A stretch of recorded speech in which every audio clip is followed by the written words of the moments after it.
여러분 한 주간도 은혜 안에서 잘 지낸 줄 압니다. 오늘 복되고 거룩한 3월 셋째 주일 사순절 5번째 주일을 맞이하여서 교회에 나오시며 오늘 예배드리는 여러분들과 또 실황으로 참여하는 여러분 모두를 성삼위 하나님의 이름으로 환영하고 축복하고 사랑합니다. 아멘. 인류의 구원자 되신 예수님의 생애는 참 짧았습니다. 33년밖에 살지 못했습니다. 33년만 살고 간다면 많은 분들의 이 자리에 있는 분들이 세상을 이미 떠나야 됐습니다. 33년의 생애를 살펴보면 크게 두 부분으로 나눌 수 있는데, 첫 번째, 예수님은 30년 동안 무명의 시골 동네에서 가난한 촌부의 아들로 살았습니다. 그리고 육신의 아버지 요셉이 아마도 일찍 세상을 떠난 것 때문에 육신의 어머니 마리아와 동생들을 가장으로 지키기 위해서 목수일을 하고 돌아다니셨습니다. 그렇게 살기를 30년의 세월을 사셨습니다.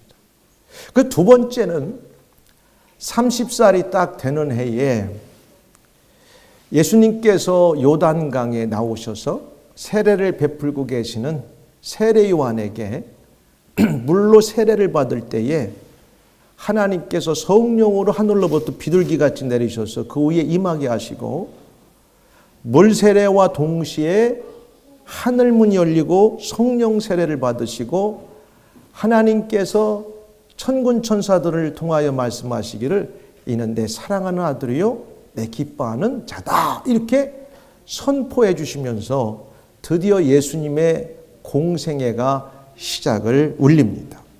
그리고 세례를 받으시고 유대 광야에 나가셔서 40주야, 그러니까 40일 동안 낮과 밤으로 아무것도 드시지 않으시고 금식하시면서 끝났는데 마귀의 시험을 받았는데, 3번의 마귀의 시험을 하나님의 말씀으로 싹 물리치셨습니다.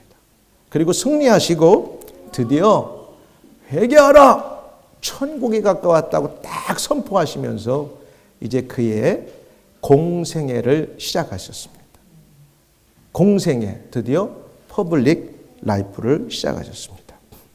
그리고 3년 동안 한 군데 있지 아니하시고 여러 지역을 이렇게 순회하시면서 복음을 전하셨습니다. 우리가 한마디로 표현하면 순회 전도자, 오늘날로 좀 표현하면 순회 선교사님으로 활동하셨습니다. 예수님께서 예루살렘을 이런 과정에서 여러 번 방문하셨던 것을 성경은 우리에게 암시해주고 있는데, 가장 먼저 부모를 따라서 예루살렘에 올라갔던 나이를 추론해 보니까 성경에서 만 12살 정도 됐다고 그래요.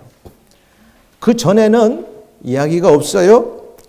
그 누가복음 2장 41절 52절 그 사이에 특별히 그 11절에 이렇게 나오는데, 그의 부모가 해마다 6월절이 되면 예루살렘으로 가더니 예수께서 12살 되었을 때에 그들이 이 절기, 어떤 절기냐, 6월절 절기를 맞아서 예루살렘에 올라가는데, 왜 올라가느냐, 이스라엘 백성들은 모든 가정의 가장들인 남자들과 아버지의 뒤를 이어서 그 가정을 꾸려갈 가장, 그리고 남자들은 만 13세가 되면 1년에 적어도 3번씩, 그 중에 6월절만큼은 반드시 예루살렘에 올라가서 제사를 지내고 예배를 드려야 됐어요. 그러니까 예수님은 성경에 보니까 12살 때 육신의 부모님을 따라서 예루살렘에 가셨어요. 그러니까 보통 유대인들의 전통에 보면 남자는 만 13세, 여자는 만 12세가 되면 성인식을 가져요. 우리보다 좀 빨리 갔죠. 빨리 가져요. 이것을 바르 미츠바라고 하는 말인데, 근데 예수님은 12살 때 이미 부모를 따라서 예루살렘에 가셨는데 유월절을 마치고 그 어머니 마리아와 요셉은 자기 왔던 나사렛으로 돌아가고 있는데 가다 보니까 같이 왔던 아들 예수가 사라진 거야. 그래서 왔던 길을 다시 돌아가서 보니까 예루살렘에 가보니까 성전에 앉아가지고 율법사들과 종교 지도자들과 하나님의 말씀을 가지고 디베이트를 하고 계셨었어요. 근데 놀라운 것은 12살 먹은 어린 아기 예수가 그 율법사들과 종교 지도자들과 성경을 논하고 있는데 하나도 밀리지가 않는 거예요. 야, 성경은 그렇게 말해요. 그리고 공생활을 시작하신 이후에는 특별히 30세 이후에 공생애를 시작하고 그가 마지막 온 인류의 한 마리 어린 양으로 십자가를 지시는 유월절 양이 되시기 위해서는 4번의 유월절을 맞이하게 돼요. 그 중에 이미 3번은 거쳤고 오늘 4번째 유월절을 앞에 놓고 이제 예루살렘을 방문하는 과정에서 이번 예루살렘에 올라가는 이번에는 참 희한하게도 예수님께서 걸어가시는 게 아니라 나귀 새끼를 타고 가. 말도 아니고 그 나귀 새끼를 타고 가면서 또 그것도 본인 것도 아니야. 저 어디 다른 마을에 매여 있는 나귀를 제자들을 시켜서 끌어와 가지고 그 등 위에 타고 가면서 예루살렘을 올라가시는데 이것을 우리가 일반적으로 예루살렘 입성, 그리고 보통은 이것을 우리가 신학적으로 triumphal entry라고 말해요. 승리의 입성이다. 예수님이 인류 구원을 위해서 왕 대신 그 모습으로 마지막 유월절 어린 양이 되시기 위해서 예루살렘에 입성하신다. 이렇게 말씀을 우리가 하고 있습니다.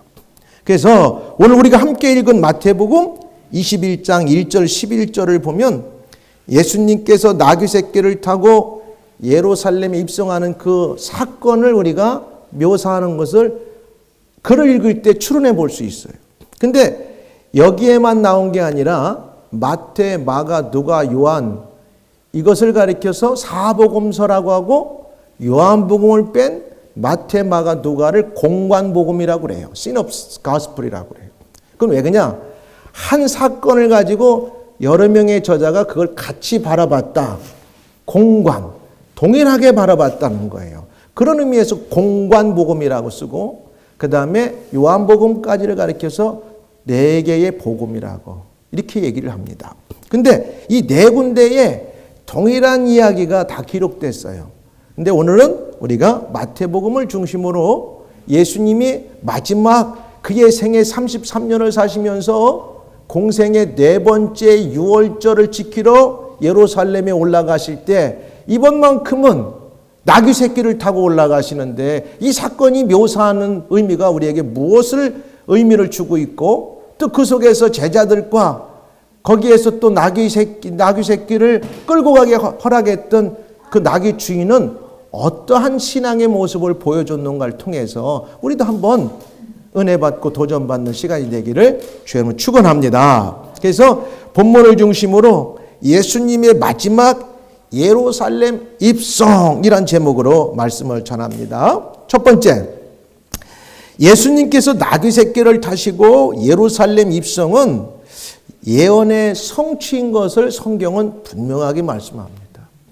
우리가 믿는 이 예수 그리스도 구원의 주되심과 하나님이 우리의 창조주 아버지가 되신다고 하는 그냥 기독교는 어느 날 갑자기 생겨난 게 아니라 수천 년부터 창조주 하나님의 말씀이 사람인 선지자들을 통하여 예언된 것이 정확한 시간에 이야기했던 사람들을 통해서 성취됐다고 하는 사실입니다.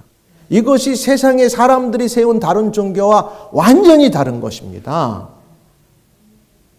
수천 년 전에, 수백 년 전에 예언됐던 이야기들이 분명하게 그 사람들을 통해서 그 시점에 하나도 틀림이 없이 이 땅에 성취되었다는 사실입니다. 그러니까 예수님께서 이 땅에 오셔서 공생애를 사시고 33년의 짧은 생애를 마감할 때 마지막 한 마리의 희생의 어린 양이 유월절 대기호에서 올라가실 때 나귀 새끼를 타고 올라간 건 우연이 아니라는 사실입니다. 그리고 얼마나 웃겨요. 왕이 덩키 타고 말이 올라가면서 내가 왕이야 하는 것도 너무나 보기가 초라한데, 근데 거기는 의미가 있습니다. 적어도 예수님 탄생하기 전에 BC 6세기 스가랴 선지자가 예언했을 때는 그 연도가 520년에서 516년 정도 이야기했으니까 BC 6세기에 스가랴 선지자를 통해서 인류를 구원하실 하나님이 보내신 구원자 메시아 예수라는 분이 이 땅에 오셔서 한 마리의 어린 양으로 유월절 지키러 올라갈 때는 어떤 모습으로 올라갈 것인가를 이미도 예언해 주셨습니다. 스가랴 9장 9절에 보니까 이렇게 말씀하고 있어요. 시온에 따라 크게 기뻐할지어다. 예루살렘에 따라 즐거이 부를지어다. 시온이나 예루살렘은 큰 틀에서 다 하나를 지칭하는 거예요. 예루살렘, 그 다음에 예루살렘에 살고 있는 백성들, 조금 더 나가서는 유대 백성들, 더 크게는 이스라엘을 전체 가리킬 때 이렇게 표현합니다. 근데 거기에 보니까 뭐라고 말하냐면 시온에 따라 크게 기뻐할지어다. 예루살렘에 따라 즐거이 부를지어다. 보라, 내 왕이 내게 임하네. 왕이 너희들 가운데 임하긴 임하는데 그는 공의롭다는 거예요. 의로운 거예요. 죄가 없으신 분이에요. 예수님을 제외한 저와 여러분 인류의 모든 사람은 다 죄인인데 이 예수님만큼은 죄가 없으시고 의로운 분이세요. 분명히 선언합니다. 근데 공의로우시며 구원을 베푸시며 겸손하여서 나귀를 타시니, 나귀를 타긴 타는데 또 나귀도 엄마 나귀가 아니야. 나귀의 어린 나귀를 타셨다 그랬어요. 어린 나귀. 나귀의 작은 것 곧 나귀 새끼니라. 그게 스가랴 9장 9절에 한 것을 마태복음 21장 오늘 우리가 1절부터 이제 4절까지 보면 그렇게 나와 있는 거죠. 그러니까 4절에도 뭐라고 말했냐면 우리가 읽은 마태복음 21장에도 이는 선지자를 통하여 하신 말씀을 이루려 하심이라 일렀으되. 그러니까 나귀를 타고 올라가는 예수님의 모습은 그냥 우연하게 생긴 게 아니라 적어도 예수님이 이 땅에 오시기 전에 30년 전에 선지자를 통하여 확실하게 어떻게 유월절에 한 마리 어린 양이 인류를 대속하러 올라가시기 위해서 가는데 어떻게 올라갈 건가 분명하게 그 디테일한 것까지 다 설명하고 있습니다. 근데 그게 그대로 이루어졌다고 하는 사실이에요. 이런 걸 볼 때 우리가 이러죠. 일반적으로 이런 일이 벌어지면 소름이 돋는다고 하잖아. 어떻게 그렇게 맞을 수가 있죠? 근데 세상의 사람들은 이렇게 수백 년이 지나고 그 묘사한 아주 디테일한 작은 것까지 확실하게 맞았음에도 불구하고 사람들은 희한하게 하나님 말씀을 안 믿습니다.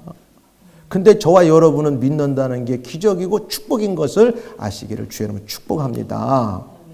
얼마나 축복인지 몰라요. 5절에도 시온의 딸에게 이르기를 네 왕이 내게 임하나니 그는 이스라엘 예루살렘에 너희를 구원할 왕이 임할 거라는 거예요. 근데 그는 겸손하여 낙이 곧 멍에 매는 짐승의 새끼를 탓도다 하라 하였느니라. 그게 정확하게 스가랴 9장 9절의 예언이 성취됐다고 하는 사실이에요. 그러니까 우연하게 어느 날 예수님이 우스꽝스럽게 예루살렘 올라가는데 퍼포먼스 하기 위해서 나귀의 어린 나귀 새끼를 타고 올라가지 않았다고 하는 사실입니다. 그리고 나귀 새끼를 탔다고 하는 것은 하나의 왕됨을 상징하는 거죠. 예수님께서 유월절을 지키시기 전에 말씀드린 것처럼 이전과 달리 나귀 새끼를 타고 이번에는 막 대환영을 받으면서 예루살렘에 입성하고 계신 거죠. 500여 년 전에 이미 예언됐던 하나님 말씀을 성취하시기 위해서 하는 거예요. 그러니까 예수님도 하나님의 말씀을 그대로 성취하시는 자로 이 땅에 사셨지 당신이 메시아였고 구원자였음에도 불구하고 한 번도 하나님의 말씀을 벗어나서 자기 스스로 활동한 적이 없다고 하는 사실입니다. 예수님께서 하나님의 말씀을 그대로 성취하셨어요. 그리고 나귀 새끼를 탔다는 것은 성경에서 묘사하는 대로 왕이라고 하는 것을 상징적으로 표현하고 있어요. 비록 나귀 새끼는 탔지만 나귀를 타고 예루살렘에 입성하시는 그분은 메시아이고 왕이다. 이것을 표현하는 거죠. 요한복음 1장 29절에 이렇게 말하고 있어요. 이튿날 요한이 예수께서 자기에게 나오심을 보고 이미도 예수님을 가리켜서 요한은 뭐라고 말씀하고 있느냐. 가로되 보라 세상 모든 죄를 지고 가는 하나님의 어린 양이로다. 예수님이 6월절에 한 마리 영적인 어린 양이 되기 전까지 구약의 이스라엘 백성들은 항상 6월절이 되고 또 제사를 지낼 때 사람이 죽을 수 없으니까 어린 흠없는 양을 잡아다 각을 떠가지고 불을 태워가지고 그 향을 하나님께 제사를 드렸어요. 근데 예수님이 단번에 그걸 다 허물어 버리시고 당신이 친히 영적으로 한 마리의 어린 양이 되셔가지고 인류를 대신해서 죄를 대신해서 죽으셨다고 하는 사실입니다. 예수님은 우리의 죄를 사해 주시고 구원해 주시려고 의로운 왕으로 오신 구원자 메시아임을 이 성취 사건을 통해서 확실하게 증명해 줍니다. 만약에 어느 날 갑자기 우연이라면 사람들이 이렇게 항변할 거예요. 그럴 수 있지 뭐. 여행하다 보면 피곤하니까 뭐 옆에 있던 뭐 덩키 어떻게 해가지고 타고 올라갈 수도 있겠지. 그리고 그 당시에 이 나귀는 사람들의 교통수단이니까 뭐 여행하는 사람들이 나귀 등 타고 올라갈 수도 있겠죠. 얼마든지 항변할 수 있지만 그 단순한 그 사건을 통해서 이것이 우연이 아니라 정말 하나님의 예언의 말씀이 성취됐다고 하는 속에서 그분이야말로 왕으로 오신 구원자 메시아라고 하는 걸 다시 한번 증명해줬다고 하는 사실입니다. 왕 대신 예수님께서 저와 여러분이 죄와 그 형벌로 죽어야 되는 대신 지기 위해서 이 모든 사건들을 이루어 주셨다고 하는 사실이에요. 두 번째는 왕 대신 예수님께서 나귀 새끼를 타고 예루살렘 입성하는 과정에서 제자들의 그 예수님의 명령의 반응과 또 그 나귀 새끼의 주인이 나귀를 끌고 가라고 하는 그 모습 속에서 우리에게 주는 의미가 있어요. 두 번째 제자들의 순종이 나오고 나귀 주인의 헌신을 두 가지 볼 수 있어요. 여러분 신앙은요 하나님을 인정하는 사람은 순종하며 살아가는 자들입니다. 예수님이 우리를 위해 죽었다는 건 하나밖에 없는 당신의 희생을 삼아서 우리에게 헌신해 준 거예요. 그 바울은 나는 예수 안에 죽었고 내 안에 예수님의 삶으로 내가 예수님과 함께 사는 게 그리스도인의 아이덴티티라고 갈라디아 2장 20절에 설명하고 있어요. 나는 죽은 겁니다. 우리는 죽은 거예요. 예수님이 나를 위해 죄를 위해서 대신 죽을 때 내가 그걸 믿는 순간 우리는 다 죽은 존재가 되고 그리고 내 안에 진짜 왕 되셔 사는 분은 예수님이고 내가 예수님과 붙어 살 때만 왕 되신 예수님과 나의 삶의 존재의 의미가 있는 겁니다. 그렇기 때문에 주님은 우리를 위해서 자기 생명을 던지는 헌신까지 하셨어요. 여기서도 보면은 그럴 수 있지. 여러분 그럴 수 있나요? 아깝지 않나요? 보세요. 제자들은 순종했어요. 그들이 예루살렘에 막 가까이 가서 감람산 벳바게에 이르렀을 때 예수께서 2명의 제자를 보내셨어요. 2명의 제자를 보내며 이르시되 너희는 맞은편 마을로 가라. 그리하면 곧 매인 나귀와 나귀 새끼가 함께 있는 것을 보리니 풀어 내게 끌고 오라. 뭐 설명이 없어. 너 저 마을로 가가지고 어디 가면은 나귀와 나귀 새끼가 이렇게 매여 있는데 그냥 끌고 와. 이 배경만 보면 정말 황당한 거예요. 여러분, 때로 우리가 신앙생활하면서 앞뒤 전후 가릴 거 없이 순종이 요구될 때가 있습니다. 우리 머리로 다 이해가지 않고 상황이 다 어떻게 완벽하게 교통정리가 안 됐음에도 불구하고 그 상황에서 주님은 우리에게 뭔가를 요구하실 때가 있을 수 있습니다. 근데 알고 보면 우리 문제를 해결할 수 없는 거예요. 근데 주님은 우리에게 뭔가를 그 사건을 통해서 더 좋은 거, 큰 거, 완벽한 걸 주시려고 우리에게 믿음의 도전을 주시는 겁니다. 가라는 거야. 야, 저 맞은 동네로 가면 나귀와 나귀 새끼가 매여 있는데 그냥 풀어 끌고 와. 말하지 않았어요? 아이고 주님, 그거 어떻게 그렇게 합니까? 그게 맞는 말입니까? 돈은 지금 갖고 가야 어떻게 그 주인하고 니고를 해가지고 끌고 오든지 말든지 아니 가서 끌고 오라는 게 말이 됩니까? 근데 예수님이 보내니까 이 사람들이 갔어요. 예수님이 승리적 메시아로 예루살렘에 입성하실 때 제자들 두 사람은 토를 달지 않았어요. 갔다 와. 제가 볼 때는 적어도 지금까지 예수님을 쫓아다니면서 예수님이 뭔가 명령을 했을 때는 거기에 귀한 뜻이 있겠다. 아마 적어도 제자들은 이걸 간파하지 않았을까 생각해요. 그래서 제자들은 갔어요. 맞은편 동리에 아무도 타보지 않은, 근데 또 이것도 참 신기해. 아무도 타보지 않은, 나귀 새끼면은 아직 훈련도 안 됐을 거 아니야. 아직 사람을 태워보지도 않고, 근데 그 나귀 새끼를 타고 올라가는 거예요. 갔어요. 그 끌고 오는 거예요. 야, 이거 보세요. 주님이 제자들의 믿음을 시험하는 거예요. 때로 우리에게도요, 이러한 삶을 요구할 때가 있어요. 아무개야, 너 주님을, 하나님을 더 기쁘시게 해야지. 주님, 지금 그게 말이라고 됩니까? 내 상황을 보세요. 내가 내 일도 제대로 못하고 있고 이것도 해결하지 못하고 있는데 뭐 주님이 시키는 걸 내가 이렇게 한다고 하면 이게 되겠습니까? 때로 우리에게 이렇게 이야기할 수도 있죠. 합리적이고 어떻게 보면 그게 맞다고 생각해요. 근데 여기서 제자들은요, 그냥 순종을 했어요. 믿음은 순종입니다. 여러분 한번 순종하는 삶을 살아보세요. 순종하는 거예요. 제자들이 가서 예수께 명하신 대로 했다 이렇게 나와. 6절에 보니까. 7절에 나귀와 나귀 새끼를 끌고 와서 자기들의 겉옷을 그 위에 얹으며 예수께서 그 위에 타시니. 어떻게 했는지는 안 나와. 여기 오늘 마태복음에는. 하여튼 끌고 오라니까 끌고 왔어요. 근데 사람들 시키면 이런 사람 있죠. 그거 어떻게 하라고. 어쩌라고.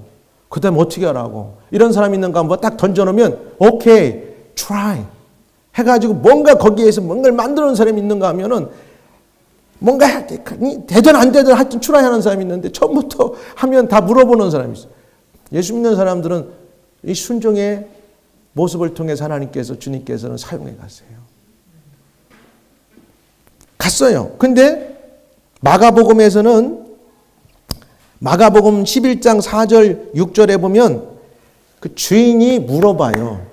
예수님께서 오늘 본문에 보면 누가 물어보걸랑 주께서 쓰시겠다고 하라. 근데 오늘 제자들이 끌어오는 과정에서 본문에 보면 주인을 만난 경험이 없어. 근데 다른 마가복음에 보면 나귀와 나귀 새끼 두 마리를 제자들이 끌고 왔는데 여기에 보면 마가복음 11장 4절 6절 이렇게 나와요. 제자들이 가서 본즉 나귀 새끼와 문 앞에 문 앞거리에 매여 있는지라 그것을 풀 때 거기 서 있는 사람 중, 거기 서 있으면 누구겠어요? 집주인이겠지. 나귀의 주인이겠죠? 어떤 이들이 이르되 나귀 새끼를 풀어 무엇 하려느냐 물어봐요. 그 다음에 6절에 제자들이 예수께 이르신 대로 말한대 우리 선생이 끌어오라겠습니다. 풀어가라 이렇게 말해요. 그리고 누가복음 19장에 더 확실하게 얘기해요. 나귀 새끼를 풀 때에 그 임자들이 이르되 어찌하여 나귀 새끼를 푸느냐 대답하되 주께서 쓰시겠다 하고. 그러니까 주께서 쓰시겠다고 하니까 제자들을 아마 이미도 알았을 수도 있을 것 같고 혹시 몰랐다 할지라도 주께서, 그 주가 누구냐? 예수님 이렇게 말했을 때 그동안 예수님께서 공생을 하시면서 그 지역을 지나시면서 복음을 전했을 때 들었던 사람이 아니었나 추측해 볼 수 있죠. 그렇다 할지라도 그 말을 듣는 순간 끌어가세요. 이건요 헌신이에요. 여러분이 가진 걸 주님을 위해서 드릴 수 있는 믿음은 헌신입니다. 여러분이 가지고 있는 것을 시간을 드리고 물질을 드리고 아니요 나 이건 못 드려요. 아니 내 시간 귀해서 못 드려요. 여러분, 어떤 사람은 그 시간을 내 것을 쪼개서, 아니 내 걸 쪼개는 게 아니라 하나님이 내게 주신 시간을 당연히 하나님의 것으로 알고 드리는 사람이 있는가 하면, 하나님이 내게 주신 건강이나 시간도 내가 주인 것처럼 하나님께 쪼개서 드리면서 선심을 쓰고 있다고 한다면 우리는 사고의 전환을 가져야 됩니다. 여기에서는 남의 것을 가져오는 게 문제가 아니라 모든 이것의 주인이 주님이라고 하는 사실을 이 본문 속에서 우리에게 말씀하고 있어요. 우리는 과연 주님께 얼마큼 헌신하고 살아가고 있나요? 아니, 내가 왜 주님께 헌신해? 아니요. 하나님은 원래가 하나님이셨던 예수님께서 이 땅에 오시면서 자기 하나밖에 없는 생명을 우리 위해 헌신해 주셨습니다. 하나밖에 없는 당신의 생명을 우리 위해서 죽으시는 헌신을 통해서 저와 여러분을 구원해 주셨습니다. 이만큼 헌신이 큰 게 없어요. 그러면 저와 여러분들 때로는 주님을 위해서 따라 산다고 하고 믿음 따라 산다고 하는 사람이 우리의 작은 시간들이나 우리의 가진 자그마한 물질이나 이런 걸 드리면서 우리는 때로 얼마나 우리가 니골할 때가 많습니까? 영적으로. 근데 오늘 보니까 이 주인은 가져가세요. 어떻게 보면 이 나귀 주인에게는 전 재산이 될 수 있습니다. 끌어갔다가 다시 온다고 하는 보장이 없어요. 갖다 준다는 말도 없어요. 근데 가져가라는 거예요. 이 사람은 영적으로 봤을 수도 있어요. 제가 추측해 보기에는. 저분이 연대까지 보면 일반 사람 같지 않고 뒤에 보면 뭐라고 나오냐면 마지막에 가면 이렇게 성경은 이야기하고 있잖아요. 뭐라고 하냐면 우리가 이르되 갈릴리 나사렛에서 나온 선지자 예수라 아니라, 적어도 이 사람들은 위에 성경 구절에 나오는 것처럼 호산나 다윗의 자손이여 우리를 구원하소서, 당신은 메시아나, 메시아일 정도는 아직 이해 못해도 적어도 저분은 갈릴리에서 나온 선지자라고 하는 정도는 인식했던 사람들 같아요. 그러니까 하나님의 선지자요, 인류를 구원할 메시아라고 정도 인정하니까 자기의 귀한 것도, 그래 내 것도 한번 주님을 위해서 드려보자. 그러니까 제자들의 순종과 나귀 주인의 헌신을 우리는 볼 수가 있어요. 여러분, 우리는 그래요. 지금은 바쁘니까 내 삶에 뭐가 되어지고 뭐가 되면 말씀대로 살아야지, 순종해야지. 그리고 내가 뭐가 갖추어지고 이루어지고 성취되면 그때 가서 헌신해야지. 여러분, 그럴 수 있어요. 근데 지금이 가장 여러분이 순종할 시간입니다. 지금 가장 여러분이 헌신할 수 있는 최고의 기회입니다. 왜? 여러분이 지금 가진 시간도 물질도 드릴 수 없다면, 더 많아지면, 더 바빠지면 시간도 못 드리고 물질도 더 아까워서 못 드리는 겁니다. 그러니까 항상 지금이 가장 최고의 시간인 거예요. 오늘 그 당시 나귀는 중요한 재산과 교통수단이었습니다. 그럼에도 불구하고 달라고 요구했을 때에 거기에 반문하지 않고 바로 헌납하고 헌신했던 주인을 볼 수 있게 했어요. 그리고 주께서 쓰시겠다고 하니까 드렸습니다. 이게 헌신이에요. 세 번째는 예수님은 모든 인류에게 구원자임을 이 사건을 통해 알게 하셨어요. 막 제자들뿐만 아니라 끌고 오는데 제자들은 기뻐가지고 자기들의 옷 벗은 것을 그 나귀 위에다 올려가지고 예수님을 앉게 하셨어요. 그러면서 막 앞에다가 자기들의 옷을 벌어 깔고 카페트 깔듯이, 오늘날 귀한 분이 오면 어떻게 해요? 레드카펫 쫙 깔아줘서 비행기 내릴 때 리셉션을 하잖아요. 그러니까 예수님을 올라가실 때 그냥 자기들의 옷을 쫙 깔면서 이 카페트 대신에 자기들 옷을 깔면서 리셉션을 하는 거죠. 예수님 예루살렘에 오셔서 우리를 구원하러 오시는 당신은 평화의 왕이시고 구원자 메시아인 걸 우리는 선포합니다 하면서 막 온 세상에 막 노래를 부르는 거예요. 예수님께서 예루살렘 입성하시는 과정에 평소에 예수님의 말씀을 듣고 은혜를 받은 많은 무리들이 막 소리를 높여 환호하는데 이렇게 말해요. 무리의 대다수는 그들의 겉옷을 길에 펴고 다른 이들은 나뭇가지를 베어, 종려나뭇가지를 베어가지고 길에 펴고, 많은 군중들이 겉옷을 벗어 길에 펴기도 하고 나뭇가지를 꺾어서 길에 깔기도 했는데, 앞에서 가고 뒤에 따르는 무리가 소리 높여 이르되 호산나 다윗의 자손이여 찬송하리로다, 주의 이름으로 오시는 이가 가장 높은 곳에 호산나 하더라. 이 호산나라는 말은 우리가 당신께 구하오니 우리를 구원하소서, 이 말이에요. 당신이 우리를 구원하러 온 메시아인 걸 우리는 아오니 우리를 구원해 주세요. 수많은 무리들이, 그러니까 이번에 그동안까지는 그렇게 안 했는데 마지막 예수님께서 마지막 6월절 예루살렘에 입성하는 이 낙이 타고 가시는 과정 속에서 어마어마한 군중들이 소리펴 찬송하면서 앞에서 뒤에서 끌고 따라오면서 호산나 호산나 다윗의 자손이요. 다윗이라는 말은 다윗의 후손의 메시아가 온다는 사실을 성경은 여러 곳에서 예언했습니다.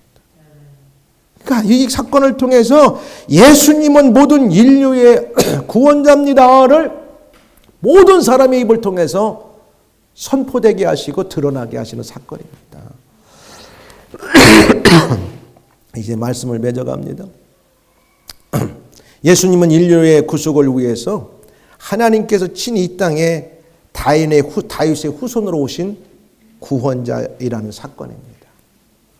누가복음 19장 38절에 보면 평화의 왕으로 오신 분임을 또 알고 있어요. 여기는 평화가 안 들어있는데 인류 구원을 위해서 구원자로 나귀를 타고 예루살렘에 입성하시는 분은 평화의 왕으로도 오신다. 평화의 왕이시며 구원자, 다윗의 후손으로 오는 그 예수님이 우리의 구원자시다. 이것을 만방에 드러내는 거죠.